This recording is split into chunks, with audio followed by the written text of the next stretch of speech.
Hello friends, today I will tell you 4 important hacks to get maximum nutrition from your vegetables. Number 1. Don't keep your vegetables cut for long time. Always try to cut your vegetables when you are about to use them. When you keep them cut, oxidation reduces their nutrient content. Don't wash your vegetables after you have cut them. Instead, wash your vegetables properly before cutting so that nutrients do not get dissolved in water and washed away in your sink. Do not cook your vegetables on high flame for long hours in an open pan. Always try to cook your vegetables for minimum time on slow to medium flame and in a covered pan so that all the nutrition is retained in them.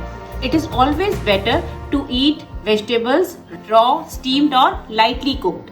Eat locally grown fruits and vegetables instead of eating frozen and imported fruits because longer the fruits and vegetables separated from the soil, more is the nutrition loss. Keep in mind all these points so that you get maximum nutrition from your food. Thank you. Do like, share and subscribe to my channel. Please follow for more health nuggets.